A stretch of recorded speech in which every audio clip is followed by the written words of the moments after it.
So I am in right now. I'm potentially going to be on a call with a scammer in the next few seconds. Thank you for calling Microsoft Windows Technical Support. Now how I ended up on this call is because I got a pop-up on my screen with a number that I could dial to. The pop-up is quite scammy. There's Microsoft with micro and soft written separately. And it says that my access to this PC has been blocked for security reasons. We have detected multiple security breaches and potential virus infections on your device. I'm sure you've seen this before, especially on YouTube. It's a genre in itself. It's called scam baiting. Do not read in the card! What? Do not read in the card! Now, all of this is entertaining and stuff, but I want to really understand what tactics they're going to use to get me to give them my money. Your computer has completely compromised. And how is that money going to go from my pocket to their pocket through international borders thousands of kilometers away? You're going to help me return this money. You need to go to your bank or go to the closest Walmart to you. See, this is a very pressing issue because this isn't just one guy trying to steal from me. This guy is just a piece of a puzzle, which is an entire scam industry worth billions of dollars annually. That's a billion with a B. So I have reached out to two people who have been infiltrating this world for years, and I'm hoping they can make me understand every single link in this chain. So let's see how far down this rabbit hole goes. Okay. The first thing that I wanted to understand was the tools that they use, the technical playbook per se. I had so many questions about how do they convince these people to give them all their money? And more importantly, how does the money travel from their pocket, the victim's pocket, to the pockets of the scammers? But let's first talk about how they establish contact in the first place. My name is David Johnson. Employee ID MSFT4729. Can I have your name, please? This is the first thing that they'll do because they'll try and sound as legitimate as possible. They'll give you an employee ID, they'll give you the supervisor's name. All of this is designed to make you feel that this is all very real, but it clearly isn't. And here's the key, they are extremely patient. They'll walk you through every single step. They'll give you guided instructions again and again. I'm going to walk you through the step by step, okay? Until the time you give them the control of your computer. Sir, to fix these errors, I need to connect to your computer remotely using our secure Microsoft support software. It'll make you feel like you're working together in solving this problem. You're very funny, sir. There is no problem to solve in the first place, and this is just you handing over your computer and its controls to somebody who's looking for your money. For example, they would run the event viewer, which shows all sorts of events on the computer, like technical events. So you should see a text box that appears. Type EVENT, event, and then type VWR. This is the Windows event viewer. This shows you all the activities happening on your computer. So it just made me open event viewer, and he's trying to show me all the errors and warnings that I have.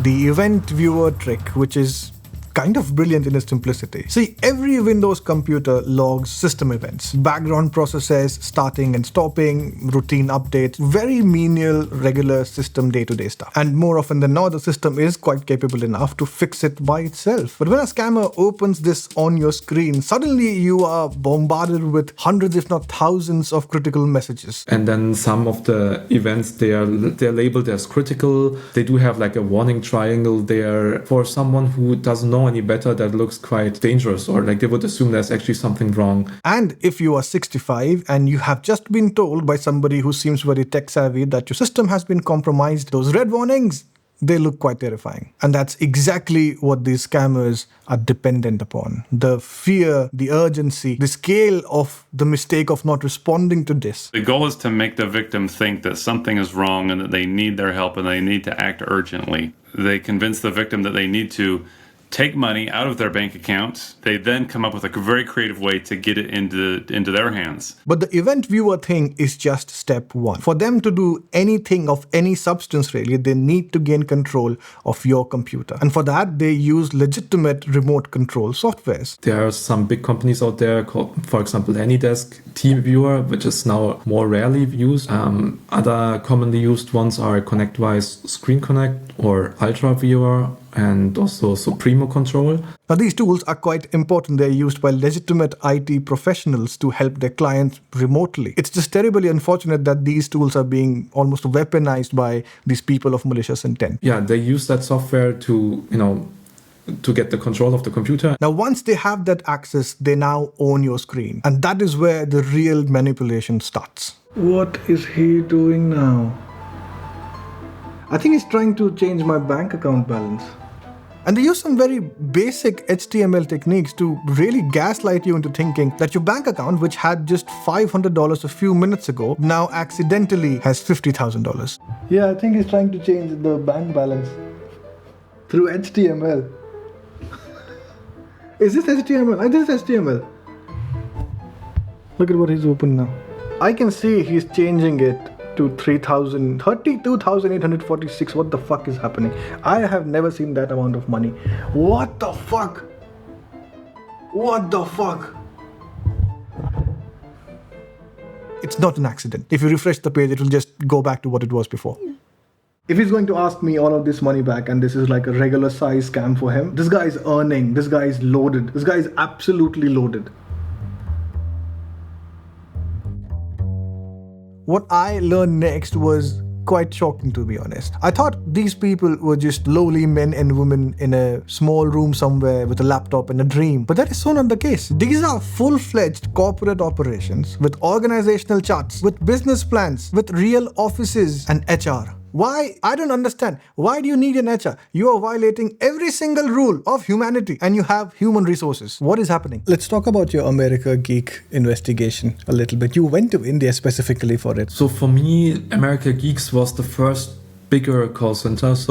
And I would even say, even up to this day, it's one of the biggest scam operations. They had 500 people and I had the salary sheet of them. So I could really check, okay, like there's really actually around 500 people on their salary sheet. 500 employees. That is not a scam center. That is a regional office of a Fortune 500 company. It's just bizarre that they look so official. They work like a real business. They saw themselves as the next Infosys. They just wanted to get their name and their brand out there in India to grow their company. And this corporate structure just blows my mind. It makes it seem like scamming is actually a job. It makes it seem like scamming is actually difficult. It takes a lot of time to answer the phone, to talk to the victim, to walk them through the process of installing the software and connecting to the computer.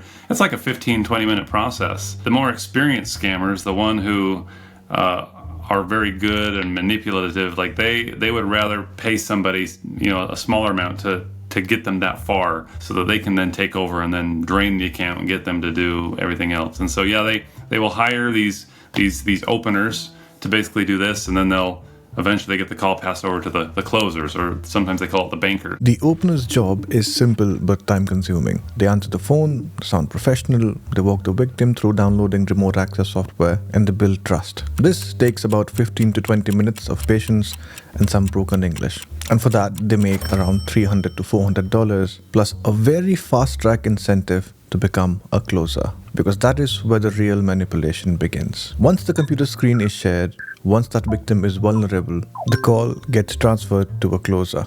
Now, these are the people who have been there, done that. These are the veterans, the people who use psychological manipulation, the people who edit your bank balance, create the crisis, who drain your account, and for that they are rewarded up to $1,200 a month, far more than what an opener could make.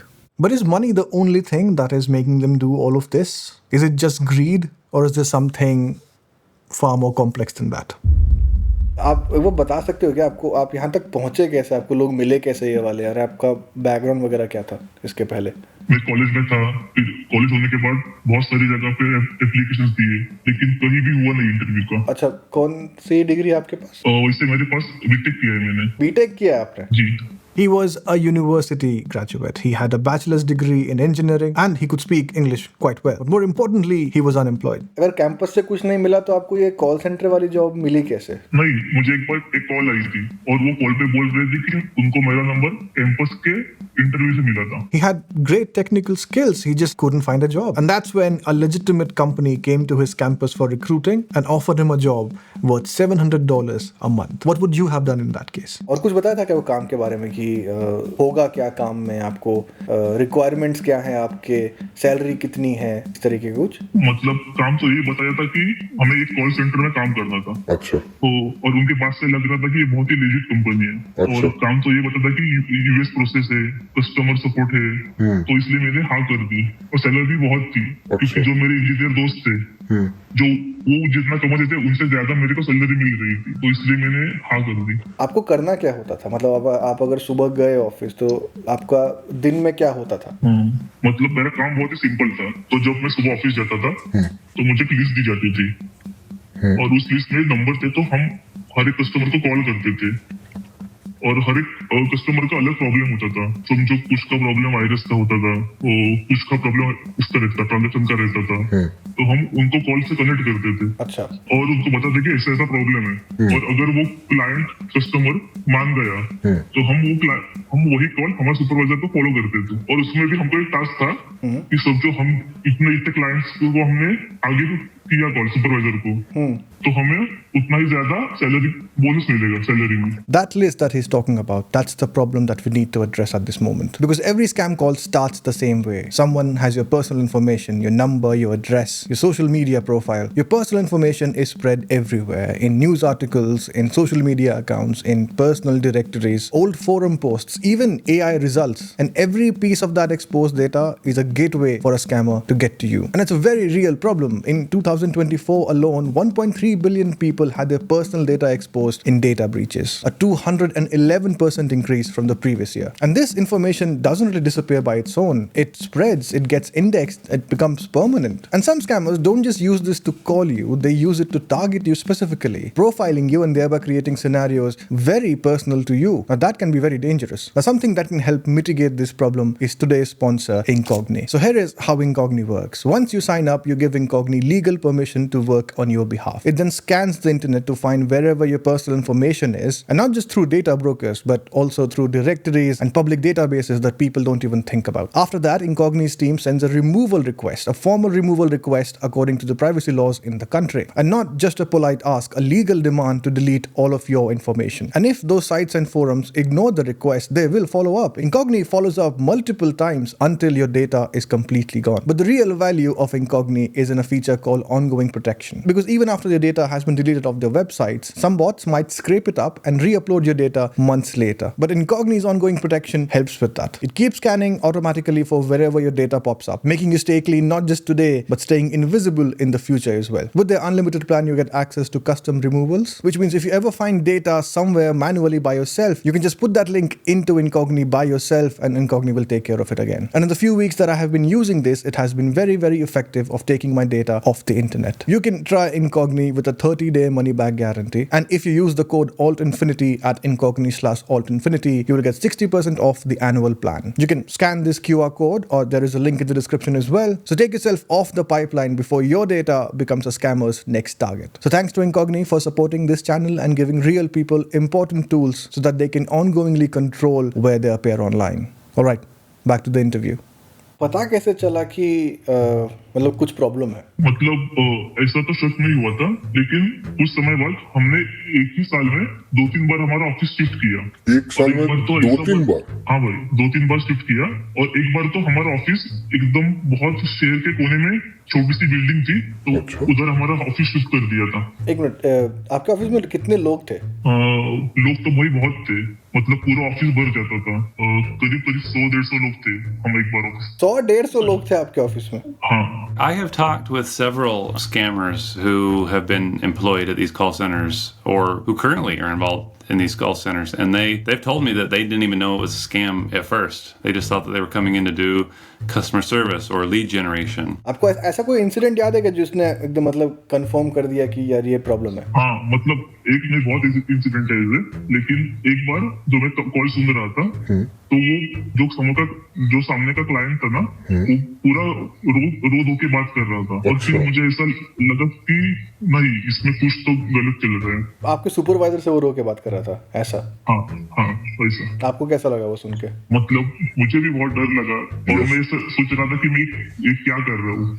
तो इस सब result के बाद मुझे लगा कि मुझे job छोड़ देनी चाहिए थी। अच्छा, कितना टाइम हो गया था आपको ये सब करते हुए इस पॉइंट ऑफ टाइम तक? लगभग मेरे को 1.5 साल हो गया था। 1.5 साल हो गया था? हाँ भाई। So let's talk numbers that I don't see being talked about quite often on the internet. 30 million Indians aged between 20 and 29 are currently unemployed. 30 million people. That is a big, big number. In fact, it's so big within India's context as well that 83% of all unemployed population belongs to this age group of 20 to 29. And you look at any scamming hotspots in India, something like a Jamtara in Jharkhand or a Mewat in Haryana, legitimate employment options are virtually non-existent over there. In fact, youth unemployment exceeds to 50% in some of these districts. And into that vacuum, that need of money is where the scam centers come in. It's a lot of money in very quick time, and it's being given to people who have been deprived for it. मतलब आपने बोला कि आपको 1 साल में पता चलने लग गया था कि कुछ प्रॉब्लम है, इतना क्यों कर रहे हैं, फिर आपने फ़ोन उनके सुनने शुरू किए, तो आपको ये इतने महीने क्यों लग गए सब कुछ फाइनलाइज करके आगे बढ़ने में कि नहीं रहना है मुझे यहाँ पे ऐसा? ये आसान नहीं था। इधर मेरे को बहुत सैलरी मिल रही थी, मतलब जितना मेरे दोस्त नहीं कमा रहे थे मैं उनसे ज्यादा सैलरी इधर कमा रहा था। और एक था कि मुझे घर में भी मदद करनी थी, तो फिर मैंने ऐसा सोचा कि ये जॉब ही है और सामने वाला भी बहुत ही अमीर है, तो उसको क्या ही फर्क पड़ेगा। जो कस्टमर आप कॉल कर रहे हो वो ऑलरेडी अमीर है, क्या फर्क पड़ेगा थोड़ा पैसे से? हाँ पैसा जाएगा। हाँ, तो मैंने जॉब कंटिन्यू की। मैं एक तरह से आप खुद को झूठ बोल रहे थे। हाँ, वैसा ही था। Now, this is not an excuse for what they do. Not at all. In fact, the victims at the other end are as real as well. They are elderly people losing their life savings. Their families going into debt. The harm is very real and is in no way excusable. But understanding why someone becomes a scammer is pivotal in trying to figure out how to stop this industry. It's the root cause of this very infectious problem. A problem that doesn't end with these scam centers because the money doesn't stop with them. It flows through an entire ecosystem. And that ecosystem is where things get really, really dark. Sir, instead of refunding your $299, the system has deposited $30,000 in your account. Do you see this?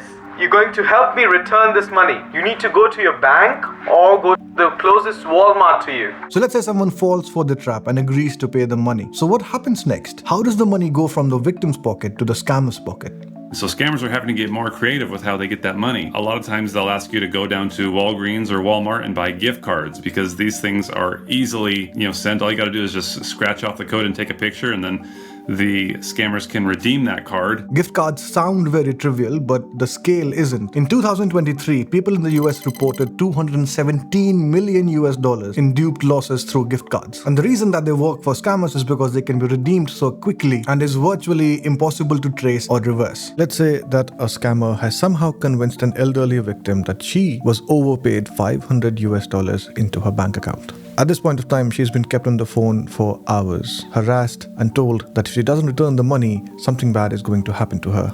She has been instructed to buy gift cards worth $500. So she does that. She gets the codes, she takes the picture of the gift card and sends it to the scammer. Within minutes, these codes are then redeemed through US-based accounts using VPN to hide the actual location. There are websites based in China where you can buy gift cards for a cheaper price. For example, you want a PlayStation Plus membership or something, like a gift card, you can buy them there for, $5 cheaper than the regular price or something. For the call centers, it doesn't matter. Like, they're calculating it as a business expense, okay, if they are losing 30% of, the gift card, that's a business expense. So scammers accept a 30% loss at the cost of doing this business. They scam someone for $500, convert it at 70 cents on a dollar, that is still $350 in their pockets, none of which is their money. That cash then gets wired to India through what looks like legitimate business transactions, completely legal on paper, but more importantly, almost completely irreversible. And even though gift cards are very simple and effective for scammers, it's not the only way that they get their money. Another way is through cryptocurrency, and that is where things get even more difficult to trace. There are over 30,000 of Bitcoin ATMs across the US. The victim inserts cash or swipes a debit card. The Bitcoin goes directly to a wallet address provided by the scammer. Within seconds, that Bitcoin starts moving. It transfers through 5 to 7 different wallets, each hop making it harder to trace. Then it goes through a cryptocurrency mixer service designed specifically to break transactional trails. The money gets split, combined with other funds, and then scrambled. It gets converted to stable coins like the USDT, cashed out at an offshore exchange that doesn't ask questions, and finally it's wired to an Indian bank account as completely legitimate transaction. The CSN data book reported $1.41 billion lost through crypto ATMs in 2023 alone. That is $1.41 billion with a B. And the beauty of blockchain, if you are a criminal, is that even though the transactions are public, the identities aren't. Once the money hops through a mixing service, it's virtually gone. Now we come to the most sophisticated method of them all, the money mules. The reason I say this is the most sophisticated method is because often the people who are involved in this don't even know they are being part of a scam. Often a fake work from home job ad appears online. Someone applies, often an immigrant, a student, or someone out of work. They get hired, and the job is to receive wire transfers and forwarding them. It looks legitimate. There's even a contract. When a victim wires $10,000 to the mule's US bank account, some mules genuinely believe that they are working for an international business. Others know exactly what they're doing and they don't care.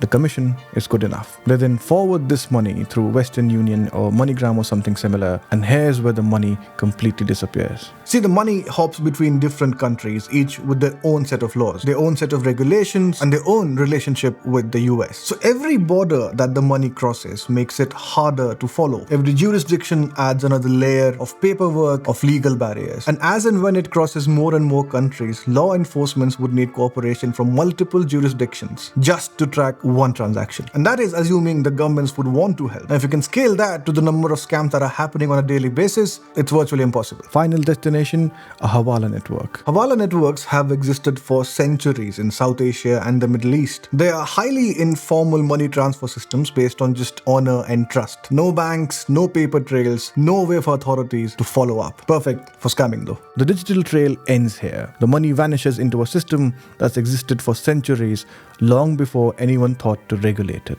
So essentially, scammers have three paths for getting the money. There's gift cards, there's cryptocurrency, and then there's the money mule method. And every single one of these paths has one single objective, and that is to make the money untraceable. Scammers like these account for nearly $10 billion in losses every single year in the US itself. If you add other countries where English is predominantly spoken, this number skyrockets quite quickly. So the question is, if these scam centers are operating so openly, with physical offices, with hundreds of employees, and daily mass operations, why aren't they just getting shut down? And unfortunately, the answer to this isn't complicated at all. It's just very depressing. Sometimes it's because the system might be corrupt, or I mean, with the Geeks case for sure, it was because the police leaked, like some police officer inside the police leaked data information that they are getting raided, and I heard that before as well. Like even when I was investigating, I was told they are paying some money to the police officers while it was running, so to keep them looking away from it. Less than 1%. That is the conviction rate in India for online scams. This just means that if you are a scammer, you have very little incentive of stopping what you do because you're almost invincible. I mean, if the risk is this low and the reward is that high, why would you do anything else? Add to that the widespread corruption that we have in India, it becomes so much more difficult. Local police officers taking bribes to tip off raids. In fact, some of them are even on the payroll of these scam centers so that they can look the other way. And if and when the scam centers do get raided, the court moves so slowly that it can take years, if not decades, to get a conviction, if that happens at all. Now, I can understand that this is an international affair. It requires bureaucratic cooperation from different nations coming together. And in general, we have seen it before, it's a difficult problem to solve. But a 1% conviction rate, especially given the fact that scams are so much more rampant, that just seems impossibly underwhelming. What I'm really concerned about is that if this is a situation now of what the general state of governance is, what will happen when something like a generative AI comes into the picture? When I first started, it was just very, very broken English text message, but now it's very easy to use these translation tools and artificial intelligence to make you seem like you are a legitimate banker or a law enforcement official or a romance partner. So yeah, it's getting very, very scary with how AI is helping us to be whoever we want to be. I mean, right now there are quite a few telltale signs by which you can identify a scam call. But we have seen what generative AI can potentially do. And we have also seen how scammers have a knack of weaponizing technology. So when something like this becomes mainstream, scammers are going to become so much more potent. They're going to be so much more invincible than what they already are. And the governments and jurisdiction will just be playing catch up forever. We should be kind of lucky that scammers have not figured out yet how to, harness AI in order to make them more believable or more plausible. So what happens when there are no solutions? There are no reforms in place and the jurisdiction is highly ineffective. A 9-year-old Indian origin boy was left bleeding and hospitalized after being stoned by a teenager in what his family calls a racist attack. When I made that video about Indian accents about a year ago now, the comments introduced me to terms that I had never heard before. In fact, that was one of the reasons why I started making this video. And I'll admit, at first I was a bit taken aback, but then like with most internet trolls, I never really thought it would substantiate into something really more effective than that. But look at what's happening right now. And soon I realized that this just wasn't about trolls anymore. This is what happens when systems fail and an entire population has to pay the price for it. I think that that's kind of an unfortunate side effect that scam baiting has kind of wrought. A lot of people look at these nationalities, these countries, and they assume the worst. A lot of my scams focus on scammers in Nigeria, and I see the same thing. A lot of people in Nigeria will try to apply for a job or do some kind of gig work on Upwork or Fiverr, and a lot of people will think, oh, Nigeria, you must be a scammer. And I think that you see a lot of that on Instagram and TikTok. I think that it's unfortunate. I think that it just is kind of something, unfortunately, that we've always seen throughout history. I think India used to have a very different reputation globally. There were the IT professionals, the engineers, the doctors, people who contributed massively to the economy of a nation they were migrating to. That reputation took decades to build because before that, Indians were just considered to be snake charmers. But with social media, reputations have become so much more fragile. And when a government fails to deliver justice so consistently, the world doesn't blame the system, they blame the people. I think people have always tried to dehumanize their enemies. You look at what's happened in war and whatnot, it just brings out our worst angels. We ought to just, take a step back and realize that these scammers that we see, they don't represent the entire country. That India is a very, very, very large country. This is a very small minority of people who choose to act in these crimes. But unfortunately, that is what is not happening at this moment. These systematic failures have led to a lot of internet rage. And that rage doesn't put out the fire. In fact, it adds fuel to it. See, when you dehumanize a population with so much hate, it becomes extremely difficult to actually distinguish the real criminals. It becomes extremely difficult to have cross-border cooperation for this to be successfully managed. And hence it becomes difficult to actually fight the root cause of this thing. A system that creates 30 million young unemployed people and forces them to pick between poverty and crime. That is the real problem. तो आपने कब अपने आप को convince करना बंद किया कि ये बस एक जॉब है और सामने और भी लोग हैं जिनको प्रॉब्लम हो रही है? मुझे टाइम तो लगा, मुझे 3-4 महीने लगे। मैं हिम्मत नहीं बना पा रहा था कि क्या करूं, क्योंकि जब मैं कॉल करता था या फिर कॉल रिसीव करता था तो मुझे डर लग रहा था, बहुत ही अजीब लग रहा था कि मैं क्या बोलूं कॉल पे, और फिर मुझे बहुत गलत लग रहा था, गिल्ट हो रहा था कि आगे इसके साथ जाके क्या होगा, क्या नहीं होगा. So that one scammer that you saw in the video, he's not just a criminal in isolation. He's a product of systematic failures stacking on top of each other. Unemployed youth with nowhere to go, good useful tech being weaponized, borders that trap victims instead of actual criminals, elderly people isolated with their life savings, and raging hate that kills any hope of this ever being fixed. A chain reaction that is leaving casualties everywhere except among the people that are actually responsible. Alright, that is the end of the longest video that I have made. These videos are taking surprisingly longer than what I expected, but now I'm actually by myself. I don't really have a team anymore for the YouTube side of things. But here's a few housekeeping stuff for this video. A lot of the identities in this video had to be kept undercover. But as a reward, I want to reveal the scammer from this video, who is actually my friend with a bit of an accent that I wanted to exploit. Hundreds? This is... Fuck. You in the cafeteria, right? There was a lot of research involved in this video, and I have compiled a document which is like a research doc for this whole thing. It has all the facts and the information that I put into this video along with all the resources. So if you want access to that, I would suggest that you subscribe to my free newsletter, which you can access by using this QR code. You'll also find full interviews of Ben and Neep over there, along with a deleted segment from this video, which was a bit of an opinion piece that I removed from the main video itself. Alright, that is all for now. Thank you so much for watching. I'll hopefully see you soon.